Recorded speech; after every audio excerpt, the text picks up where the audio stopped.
I was looking at myself in the mirror in the courthouse restroom. In the mirror, I saw the regret of having learned what kind of person the man I was married to really was. It took 3 years for my father's predictions to come true. That's how long it took for me to lose my job, my savings, my honor, and almost my freedom. And the worst part? If I had listened to the people who loved me, I could have prevented these terrible things from happening. But love makes you stupid. Love makes you deaf. And sometimes, love makes you complicit in your own destruction. My name is Marcus Chen, and this is the story of how I married a woman my entire family warned me against, how I ignored every red flag that could have saved me, and how I eventually discovered that the terrible things that happened weren't accidents at all. They were carefully orchestrated pieces of a plan I was too blind to see. Let me take you back to the beginning. Boston, 2019. I was 32 years old, running a successful digital marketing agency I'd built from scratch. Nothing huge, just me and 12 employees operating out of a converted warehouse in Somerville. But we were profitable, growing, and I was proud. After growing up watching my immigrant parents work 16-hour days at their restaurant, building something of my own meant everything. I met Isabelle Rousseau at a networking event I almost didn't attend. She walked into that hotel conference room like she owned it, and maybe she did, at least in terms of presence. Tall, with dark hair that fell in calculated waves past her shoulders, wearing a burgundy dress that somehow managed to be both professional and devastating. But it wasn't just her looks. It was the way she spoke. The way she listened. The way she made you feel like you were the only person in a room of 200. We talked for 3 hours that night. She told me she worked in corporate restructuring, helping struggling companies streamline operations and cut losses. She'd just moved to Boston from Montreal, was looking to establish herself in the American market. She was smart, funny, and when she laughed at my terrible jokes, something inside my chest did a stupid little flip. I should have questioned why someone who looked like her, who carried herself like her, was giving me. A guy who still cut his own hair and wore the same leather jacket I'd had since college, the time of day.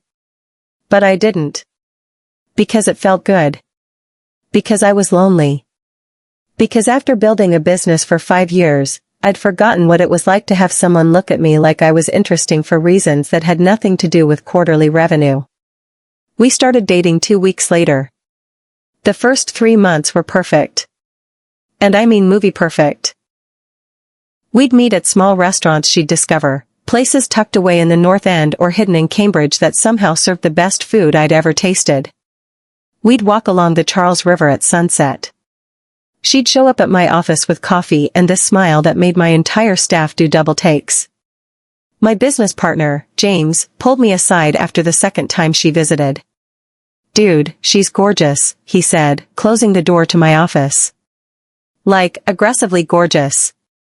"What's her deal?" "What do you mean, what's her deal?" I laughed. "She's a consultant. She's smart. We click." James leaned against the doorframe, choosing his words carefully. "I'm happy for you, man. I really am. Just, be careful. People who look like that and come on that strong? Sometimes there's a reason." I should have listened to James. I didn't.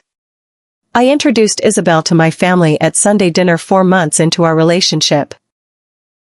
My parents' restaurant was closed on Sundays, so that's when we'd all gather in the back dining room, my parents, my younger sister Michelle, my aunt and uncle. It was tradition. Sacred. And I was nervous as hell bringing Isabelle into that space. My mother was polite but cool from the moment we walked in. Michelle was outright hostile, barely making eye contact. My father, usually the warm one, the hugger, the man who made everyone feel welcome, shook Isabelle's hand with a stiffness I'd never seen before. The dinner was torture. Isabelle tried. God, she tried. She complimented the food, asked questions about the restaurant's history, laughed at my uncle's stories. But my family responded with monosyllables and forced smiles. After dinner, my mother pulled me into the kitchen.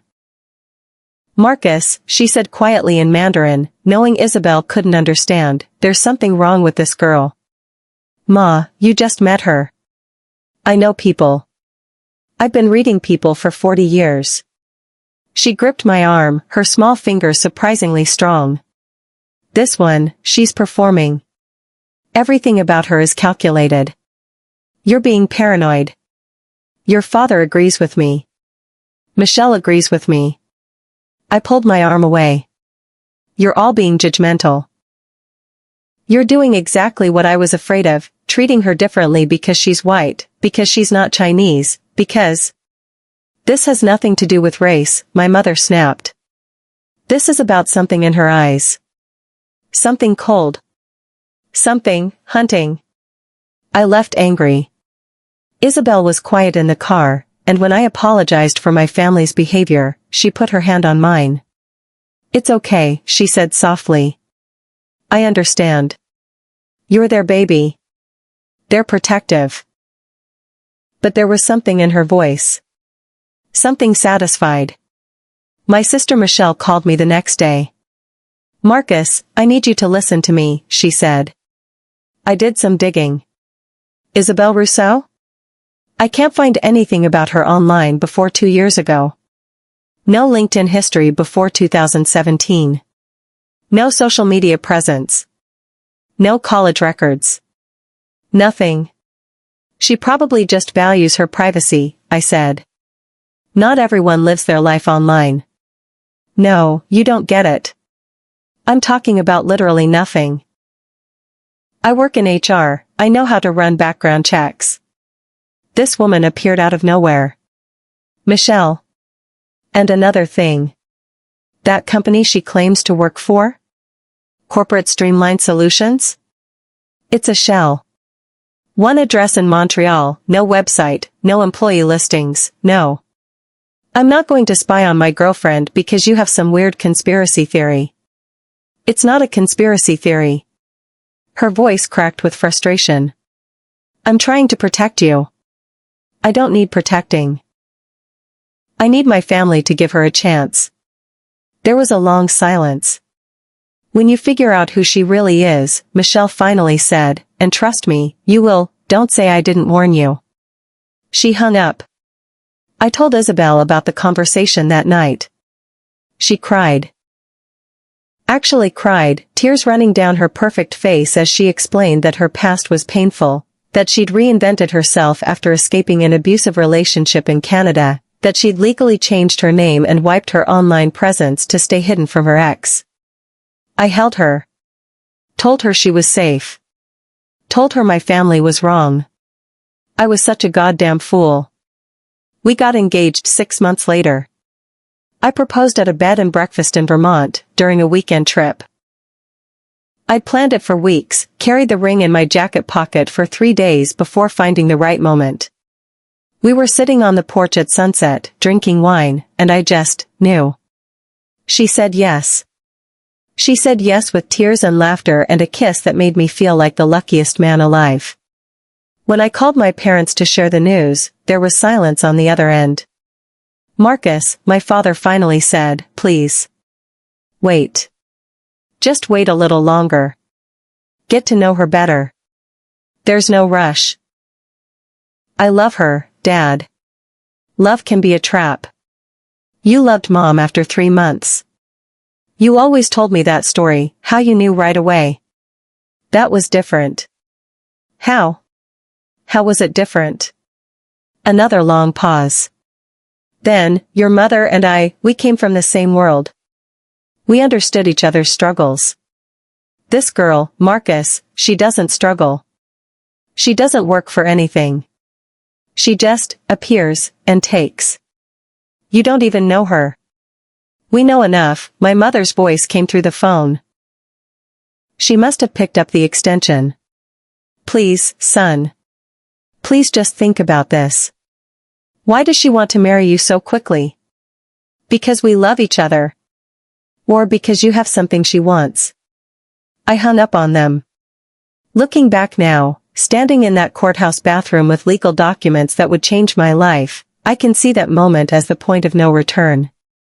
That was when I chose Isabel over the people who had never, not once in 32 years, steered me wrong. That was when I sealed my fate. The wedding was small.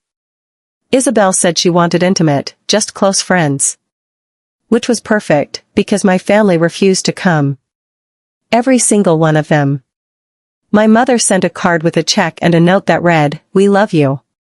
This money is for when you need to escape. Keep it somewhere she can't find it." I tore up the check in anger. Sent it back in pieces. James came to the wedding, but he pulled me aside before the ceremony. We were in the groom's room at the small venue Isabel had chosen, a converted barn in New Hampshire. "Last chance to back out," he said, trying to make it sound like a joke, but his eyes were serious. "Why does everyone hate her?" I asked, genuinely confused. What has she actually done wrong? James sat down heavily on a folding chair. "Okay. Real talk. You remember when she came by the office 3 weeks ago?" "Yeah?" "She asked me about our financials. Specifically, she asked about our bank accounts, our cash reserves, our client contracts." My stomach tightened. "She's just interested in my business. We're getting married, we should know about each other's finances." "Marcus, she wasn't asking you. She was asking me. While you were in a meeting." And when I told her that was confidential information, she smiled and said, "Marcus and I don't have secrets." He looked at me hard. "That's not normal behavior for a fiancé. That's reconnaissance. You're being paranoid." "Am I? Okay, then explain this. I called that company she supposedly works for. Guess what? The number's disconnected. I checked with the Montreal Business Registry. Corporate Streamline Solutions dissolved 8 months ago. So who's been paying her salary?" I felt heat rising in my face. "I'm not doing this. Not today. Today is supposed to be happy. Marcus. Get out." "What?" "Get out. If you can't be happy for me, then leave." James stood up slowly. For a moment, I thought he might argue. Instead, he just looked sad. "I'll stay for the ceremony," he said quietly. "Because I'm your friend. But I want you to remember this conversation. When things go sideways, and they will, remember that I tried to warn you." He left. I sat alone in that room, my hands shaking, telling myself everyone was wrong, that they were all jealous or prejudiced or couldn't understand what Isabel and I had. The ceremony was beautiful. Isabel was radiant. And when she said "I do," looking into my eyes with such intensity, such apparent love, I felt vindicated. I was right. They were all wrong. Or so I believed. The terrible thing started small. 2 weeks after the wedding, I came home to find Isabel at my laptop. "Hey, honey," she said brightly, closing the screen as I walked in. "How was your day?" "Good. What were you working on?" "Oh, just browsing. Looking at furniture for the living room." But I'd seen the screen just before she closed it. It wasn't a furniture website. It was my business email. "Were you checking my email?" I asked, trying to keep my voice light. "What? No." She laughed. "Why would I do that?" "I just thought I saw." "Marcus, you're being paranoid. You've been stressed lately. Come here." She pulled me into a hug, and I let myself believe I'd been mistaken. That night, after I fell asleep, I checked my laptop. He had accessed my emails. He had also opened documents related to my work email accounts, client lists, and partnership agreements with James. When I confronted my husband the next morning, he didn't deny it. "We're married now," she said simply. "What's yours is mine, right? I was just curious about the business. I want to understand your world better." You should have asked. Would you have shown me?" "Yes." She smiled. "Well, now I don't have to ask. Isn't that better?" No secrets between husband and wife. There was something in the way she said it. Something possessive. But I pushed the feeling down. A month later, she suggested we merge our bank accounts. It's just easier, she said over dinner at one of her favorite expensive restaurants. Right now we're splitting everything, keeping track of who pays for what. If we just pool our resources, we can actually plan our future together. I don't know, I said. I've always kept my business and personal finances separate. I'm not asking you to mix business and personal. I'm asking you to mix your personal and mine. We're partners now, Marcus. Don't you trust me? The way she framed it made it impossible to say no without sounding like I didn't trust her. So I agreed. Within a week, she had access to everything. My personal savings. My checking account. Even the business account that I'd foolishly made personal to avoid certain tax complications, a decision James had always warned me about. For the first few weeks, nothing seemed amiss. Then I noticed small charges. A withdrawal here, a transfer there. When I asked about them, Isabel had reasonable explanations. That was for your birthday gift, silly. Did you think I'd spoil the surprise? That was for the new couch we talked about. The designer needed a deposit. That was for... Wait, you're tracking my spending now? That's kind of controlling, isn't it? And there it was. The flip. Suddenly I was the bad guy for asking about my own money. I let it go. 3 months into the marriage, my business started having problems. Clients began leaving. First it was Wilson Tech, a startup we'd worked with since day one. Then Morrison Medical. Then 3 more in the same week. James called an emergency meeting. What the hell is going on? He demanded, spreading the termination emails across the conference table. These were our most stable accounts. They're all using the same language, concerns about company stability, questions about leadership, uncertainty about future service delivery. I don't know, I said honestly. I'll reach out to them, figure out what happened. I did reach out. Only one client agreed to talk to me, Sarah Morrison from Morrison Medical. We met for coffee. Marcus, I'm sorry, she said, genuinely uncomfortable. But someone contacted us. Someone claiming to be doing due diligence on your company for a potential investor. They asked us detailed questions about your business practices, reliability, financial health. My blood went cold. Who? A woman. She said her name was Victoria Lang, that she represented a private equity firm considering an investment in your agency. She was very professional, very thorough. What did you tell her? The truth, that we'd had a great experience with you. But Marcus, here's the thing. After that call, she sent a follow-up email thanking us and providing additional information about your company. It included rumors about financial difficulties, pending lawsuits, tax issues. Sarah leaned forward. None of it was true, was it? No. None of that is real. I didn't think so. But she was convincing. And she included documents. They looked official. What documents? Financial statements showing your company operating at a loss. Correspondence about unpaid vendor bills.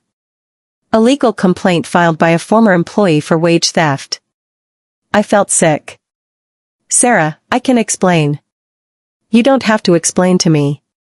I know it was fake. But Marcus, she sent the same information to all your other clients. And some of them believed it. I drove back to the office in a daze. When I confronted James, he was already 3 steps ahead of me. I found the email, he said, showing me his screen. Someone set up a fake domain, almost identical to a real private equity firm. They'd been systematically contacting our clients, destroying our reputation. Who would do this? James looked at me for a long moment. Marcus, do you know anyone named Victoria Lang? No. Neither do I. But I did some digging. Victoria Lang is an anagram. My brain was moving too slowly. A what? An anagram. Rearrange the letters. Victoria Lang. Isabelle Rousseau. He pulled up another document. She's used other names too. Check this out, public records show an Isabelle Rousseau who was questioned in connection with a corporate fraud case in Montreal. Never charged, but her business partner went to prison. And before that, she went by Natalie Beaumont. Before that, Celeste Toussaint. Our wife has a history. Our wife. I whispered. Yeah. Our wife. Because her shit is now your shit, which makes it my shit, since we're business partners. I confronted Isabelle that night. She was in the kitchen, making dinner, humming to herself. The picture of domestic bliss. Who's Victoria Lang? I asked. She didn't even pause in her chopping. I don't know. Should I? Someone's been sabotaging my business. Using that name. Contacting clients. Spreading false information. That's terrible, honey. Have you called the police? The emails were sent from a library computer. Untraceable. Well, that's frustrating. She finally looked at me, her expression sympathetic. I'm sorry you're dealing with this. Isabelle, Victoria Lang is an anagram of your name. Now she paused. Set down the knife. Turned to face me fully. Are you accusing me of something, Marcus? I'm asking. Did you contact my clients? Why would I do that? I don't know. That's what I'm trying to understand. She walked toward me slowly, her face a perfect mask of hurt. Let me get this straight. Your business is having problems, and instead of looking at your own management or the competitive landscape or any other logical explanation, you're accusing your wife? Your partner? The person who loves you. There are coincidences. Coincidences? Or paranoia? She touched my face gently. Baby, you've been under so much stress. First your family turning against us, now this business situation. I'm worried about you. And just like that, she'd flipped the script. Suddenly I was the unstable one. The paranoid one. I know what I saw, I said weakly. What did you see? An anagram? Marcus, that's not evidence. That's conspiracy theory thinking. She kissed my forehead. I think you should talk to someone. A therapist maybe. This level of stress isn't healthy. I pulled away from her. I know you're lying. Then prove it. We stared at each other for a long moment. That's what I thought, she said finally. Now, dinner will be ready in 20 minutes. Go take a shower. You'll feel better. I did go take a shower. And while the hot water ran over me, I started to doubt myself. What if I was wrong? What if the stress was making me paranoid? What if? Then I remembered my laptop. The accounts she'd accessed. The money that had slowly disappeared. The clients who all left at the same time. When I got out of the shower, I called James. I need you to help me, I said. I need to prove what she's doing. Finally, he breathed. Okay. Here's what we're going to do. For the next 2 weeks, James and I became detectives. We started tracking Isabelle's movements. I installed a tracking app on our shared tablet, which she used frequently. I felt guilty doing it, it felt like a crime. But I also felt like I was fighting for my life. What we found was worse than I had imagined. Isabelle wasn't just sabotaging my business. She was actively draining our accounts. Small transfers, perfectly timed to not trigger alerts. She'd opened credit cards in my name. Taken out a home equity line of credit against my house, the house I'd owned before we married. The house I'd stupidly added her to the deed of, because she'd said it would make her feel more secure. She's been planning this from day one, James said, showing me the timeline he'd created. Look. The credit cards were opened 3 weeks after your wedding. The HELOC was approved a month later. She's been extracting value from your life like a parasite. But it was what we found on the iPad that truly shattered me. Emails. Hundreds of them. To someone named Marcus. But not me. A different Marcus. They were love letters. Planning letters.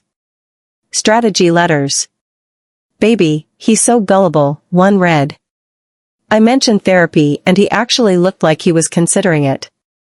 By the time we're done, he'll think he's crazy. Another, the business is almost ready to flip. Once we drain it completely, file for bankruptcy on his behalf, we can buy the assets for pennies and restructure under our names. His partner won't know what hit him. And the one that made me physically ill.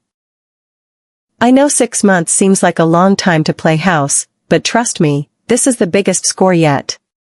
The others were practice. This one has real assets. Real money. And the best part? His family already hates me, so when he falls apart, they won't be there to catch him. He'll be completely alone. Easy to manipulate. Easy to control. And when we're done, easy to discard. There were photos attached. Isabel with another man. Kissing. Laughing. In bed together. The man's name was Marcus Valou. They'd done this before. Multiple times. She'd target successful, lonely men. Marry them quickly. Drain them dry. Disappear. Marcus Valou was her partner. Maybe her real husband. Maybe just her accomplice.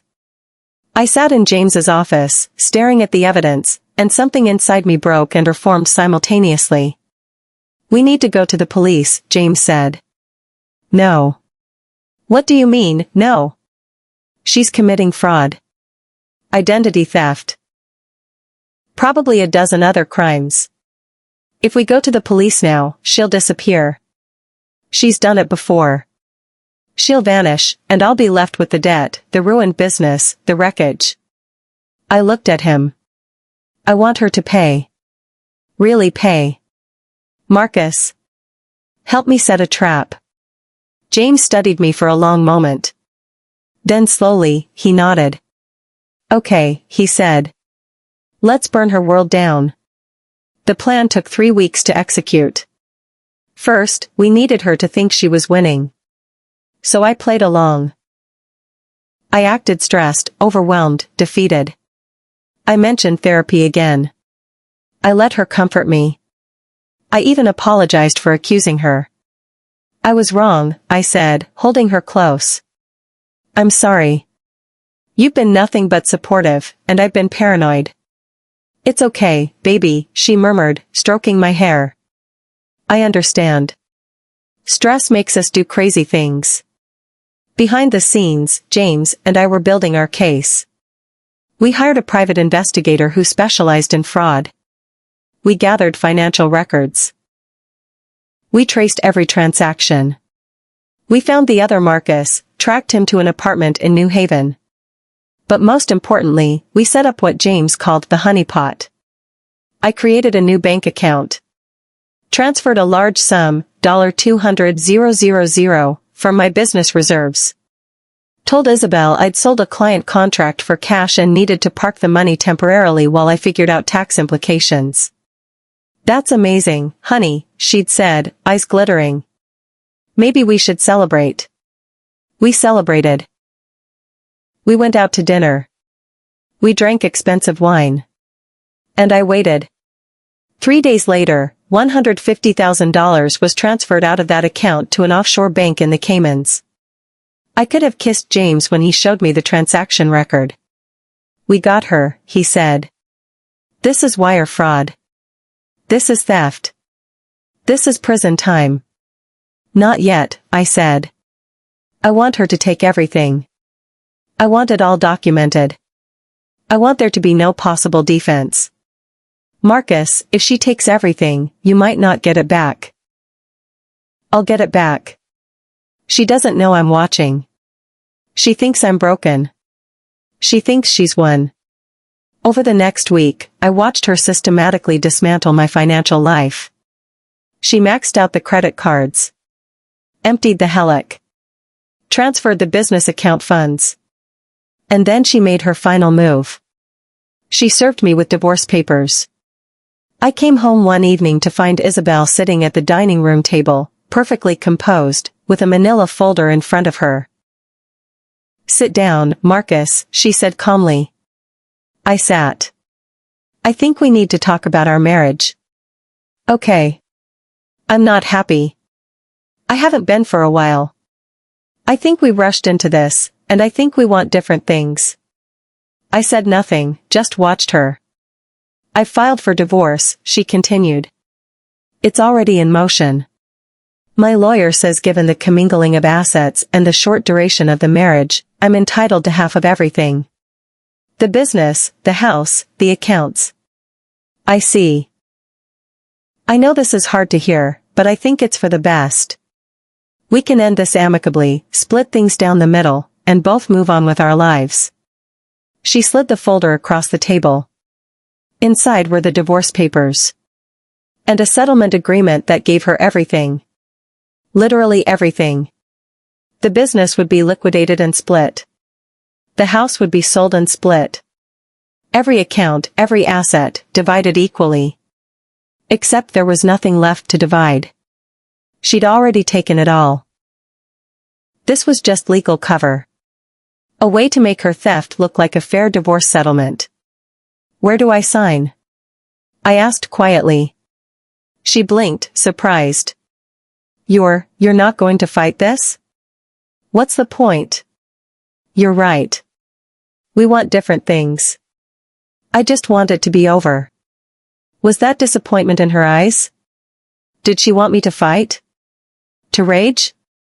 To give her some final dramatic scene? "Oh," she said. "Well. That's very mature of you, Marcus. Sign here, here, and here." I picked up the pen. "Actually," I said, "before I do, I have one question." "What? Was any of it real?" She looked at me for a long moment. Then she smiled, not the warm smile I'd fallen in love with, but something cold and triumphant. "Does it matter?" "I suppose not." I signed the papers. She stood up, gathering the folder. "I'll be out by the weekend.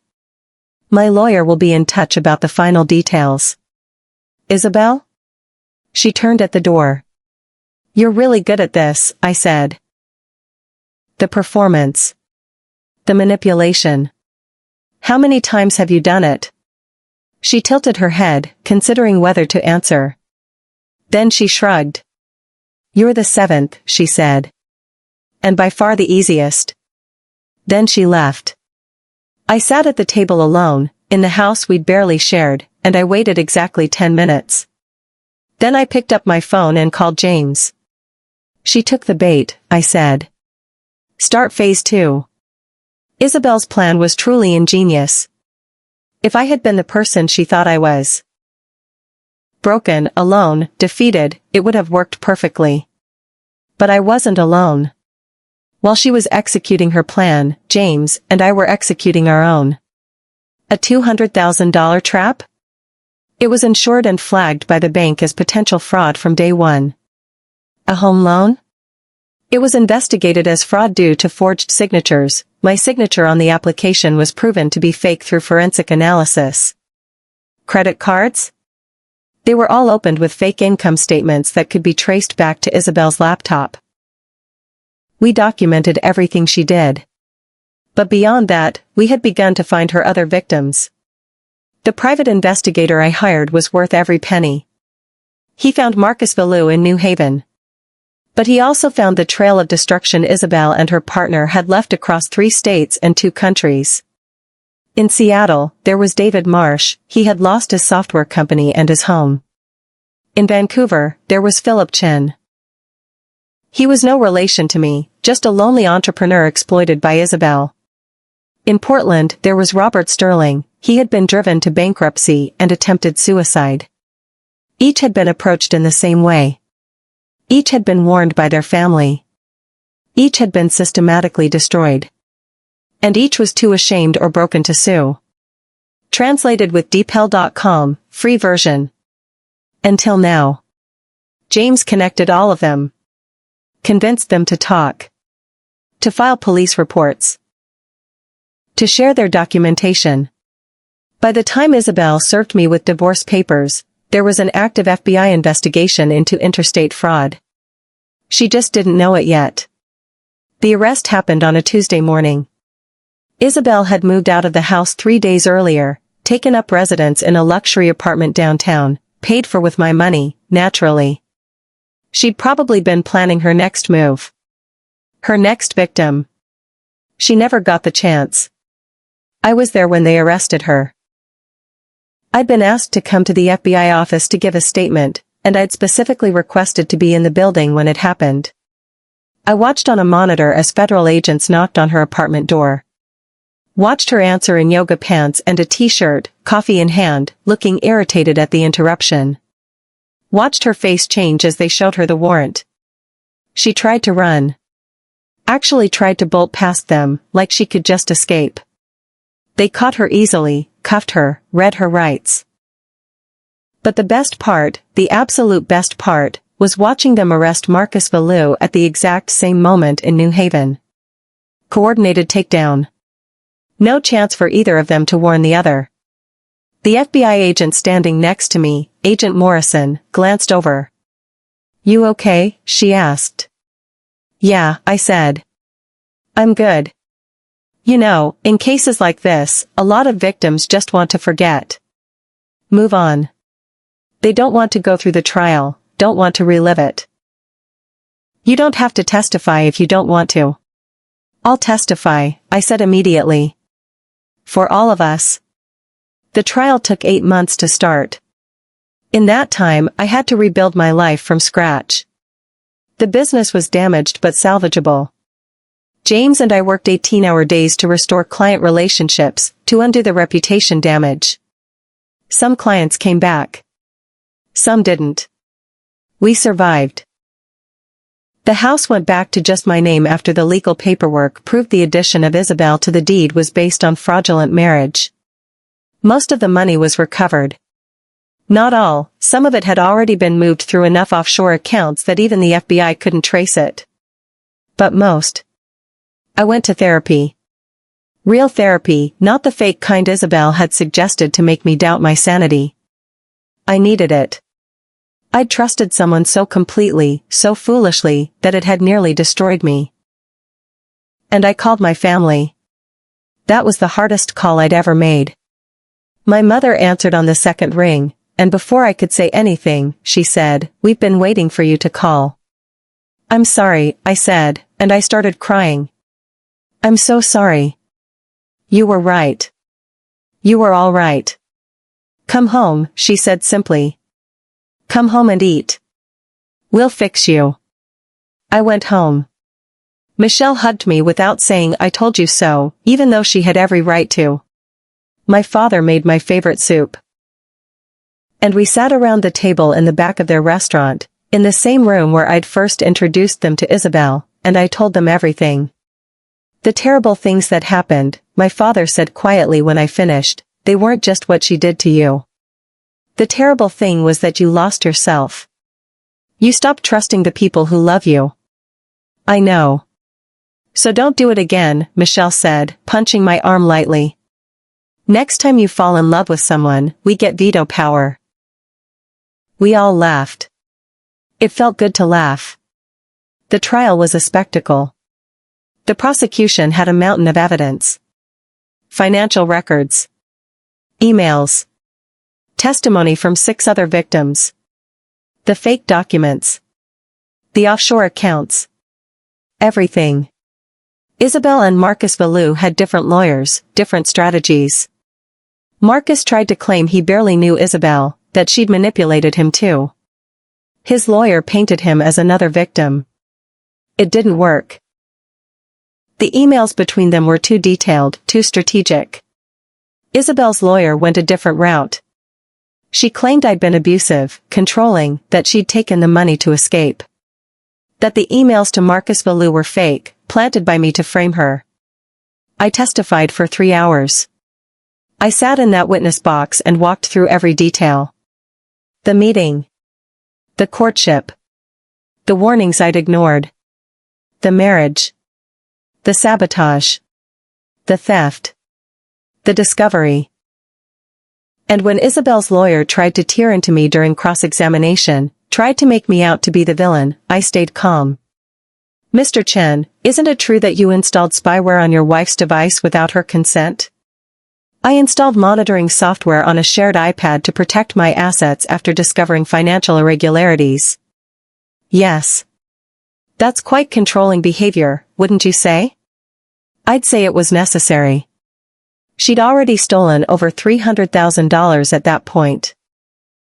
Alleged stolen. She signed a confession during her arrest. It's in the record. The lawyer moved on quickly after that. When it was Isabel's turn to testify, she cried. She cried so convincingly that I almost felt bad for her. She told a story about falling in love with me, about trying to help with my business, about my growing paranoia and control. She claimed the money transfers were legitimate expenses for our household, that the credit cards were opened with my permission, that the divorce settlement was fair. The prosecutor destroyed her on cross-examination. Ms. Rousseau, or should I call you Natalie Beaumont? Or Celeste Toussaint? Which name were you using when you defrauded Philip Chen in Vancouver? Those aren't my names. We have fingerprint matches. We have facial recognition. We have 6 different aliases associated with the same person. You. I want my lawyer. Your lawyer is sitting right there. I'll ask again. How many men have you married and defrauded? I decline to answer. You're already under oath. You've already committed perjury. Would you like to add obstruction of justice to your charges? Isabel just stared at the prosecutor with those cold eyes I'd once mistaken for intensity, for passion. The jury deliberated for 4 hours. Guilty on all counts. Marcus Valou got 12 years. Isabel got 18. I was in the courtroom when she was sentenced. The judge was a woman in her 60s, with sharp eyes and sharper words. Ms. Rousseau, she said, or whoever you really are beneath all these identities, you have systematically destroyed lives. Not just financial lives, but emotional ones. You've left a trail of broken people behind you, people who may never trust again, never love again without fear. Isabel stood stoically, not showing emotion. You're clearly intelligent, the judge continued. You could have used that intelligence for good. Instead, you weaponized it. You hunted vulnerable people and exploited them. And what's most chilling is that you show no remorse. Even now, I see no recognition of the harm you've caused. Your Honor, Isabel's lawyer started. I'm not finished. This sentence reflects not just the financial crimes, but the calculated cruelty.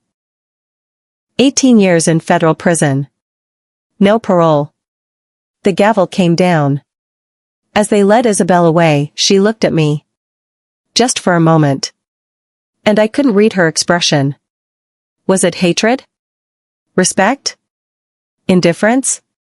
I didn't care anymore. That was 3 years ago. I'm standing in this courthouse bathroom now because I just finished testifying in the civil case. Isabel might be in prison, but the legal battles continued. I'm suing for damages. So are the other victims. We'll probably never get full restitution. But it's not really about the money anymore. I look at my reflection again, and this time I do recognize the man looking back. He's older. Wiser. Scarred but not broken. My phone buzzes. It's a text from Michelle, dinner at Mom and Dad's tonight. Bring a date if you want. We promised to only grill her a little bit. Red heart. I smile. I did start dating again, about 6 months ago. Her name is Jennifer. She's a teacher, kind and genuine and terrible at lying about anything, even surprise parties. My family loves her. James loves her. And when I told her the whole story about Isabel, she didn't run. She just held my hand and said, "I'm glad you survived that. I'm glad you're here." I wash my hands, straighten my tie, and walk out of the bathroom. My lawyer is waiting in the hallway. "How are you holding up?" she asks. "I'm good," I say. And I mean it. The terrible things that happened. The betrayal, the theft, the manipulation, they did happen. They were real. They were devastating. But so was what came after. The rebuilding. The healing. The discovery that I was stronger than I thought, that I had people who loved me enough to wait for me to come back to them, that I could trust again. My family warned me against marrying her. They were right. And I should have listened. But in a strange way, I'm almost grateful I didn't. Because the terrible things that happened taught me something invaluable, that the people who warn you out of love are worth listening to. That trust should be earned, not given freely. That red flags aren't suggestions, they're alarms. And that when you fall, the people who truly love you will be there to help you stand back up. I walk out of the courthouse into the afternoon sun, and I call my mom. "I'll be there for dinner," I tell her. "And yes, I'm bringing Jennifer." "Good," she says. "I'm making your favorite." "Thanks, Ma." "Marcus? We love you. Never forget that." "I won't," I say. "I promise. I'll never forget that again." Don't forget to subscribe and turn on notifications for these powerful stories. Don't miss a single video.